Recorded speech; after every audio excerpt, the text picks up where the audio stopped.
Welcome to the Singapore Management University podcast series, which features the latest insights and perspectives from our faculty. The sales of many products are seasonal. For example, festivals such as Lunar New Year and Christmas and occasions such as Valentine's Day are times of gift-giving. The festival calendar leads to a seasonal variation in what and how much consumers purchase. However, accurately predicting the sales of a focal product in such periods is often particularly challenging. Assistant Professor of Marketing Onyaban Mukherjee from SMU's Lee Kong Chian School of Business has been studying how consumers change in their outlook and behavior with the broader environment and how marketers should best respond to such changes. In this podcast, he describes a new empirical model that investigates the source and extent of sales seasonality. He also discusses the impact of the economy on consumers, particularly in eco-friendly products. And finally, he shares his views on the changing Asian consumer. Professor, this concept of seasonality in marketing and sales, what does it mean? And what challenges or opportunities does it pose to marketers? What is commonly referred to as seasonality in sales is actually the confluence of two different forces. First, demand is often intrinsically seasonal. For example, your products which are winter sales products, skiing products, they tend to be seasonal because skiing only happens in the winter. Other soccer products, for example, are seasonal because of televised championships. So you get seasonality because of the intrinsic nature of the demand. Second, products are seasonal because the manufacturers tend to release their best products and the newest products close to periods of peak seasonality. And so you see the new electronics products released close to the holiday season when gift giving is at its maximum. And you see new running shoes released very close to the summer shopping season, the summer running season. And so for marketers, what the challenge really is in being able to understand the seasonal demand cycle and the supply cycle and being able to manage their release cycles accordingly. We understand that you've done some interesting research and even developed a new empirical model that can help marketers better analyze the seasonality of sales. Can you tell us more about this new model? So marketers typically only observe net sales, which is the joint result of both of these forces. In joint work with Professor Vinder Kadiali at Cornell University, I developed a new empirical model that helps to separate between these forces. The model derives from a new modeling paradigm called structural modeling. The idea in structural modeling is to not just model the quantity that you see, that you observe directly.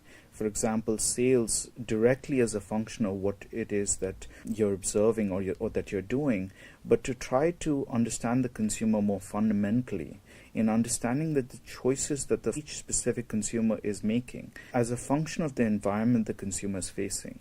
And so this technique requires more in-depth understanding of the consumers. It requires more in-depth knowledge of the environment in the sense of prices being faced, the exact product attributes, the exact selection that the consumer has.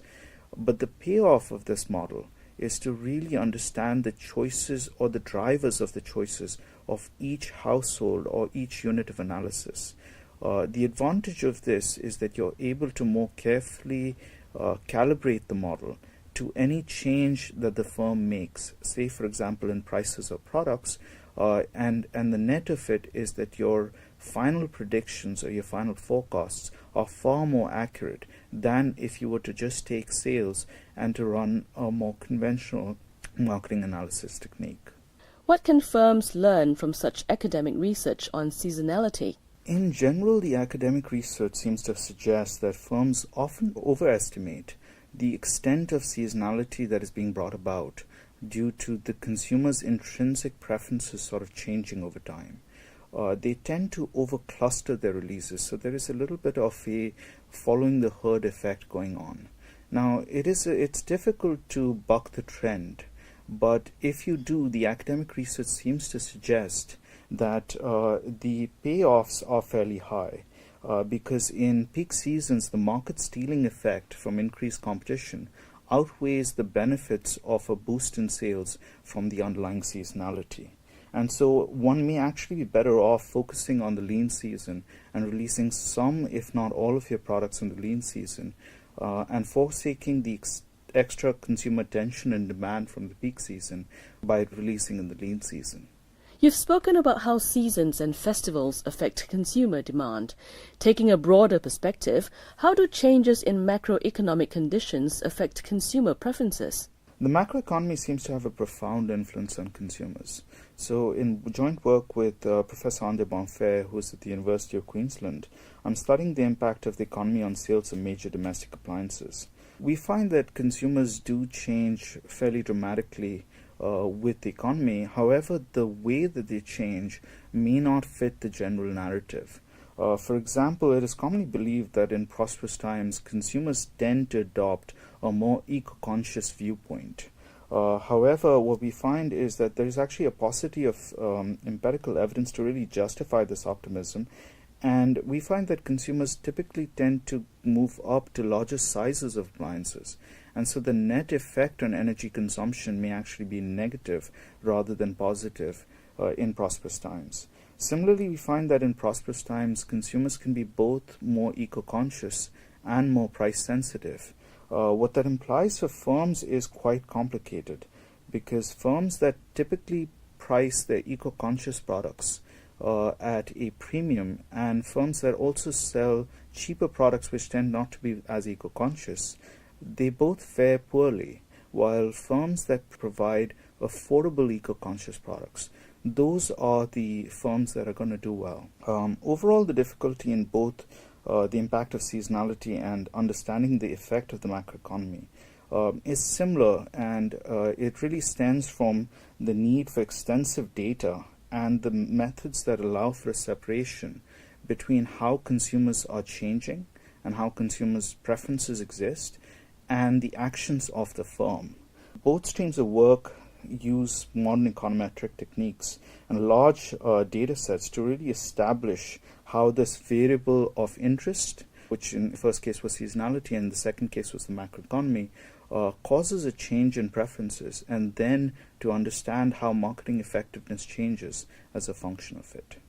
Are there any specific learning points for Asia and Asian firms that we can derive from these research? Well, Asia seems to be in the middle of an economic transition, and it seems that the Asian consumer seems to have adopted quite an aspirational mindset. Brands in this new normal need to make a little bit more than a functional promise. So, for example, kitchen utensils, which were always the most functional of products, seem to be viewed with as much of a aspirational aesthetic kind of mindset as with a functional mindset. You know, your new modern kitchen is in some sense the living room of the modern couple, because when you cook and you have your friends over, that's where they sit.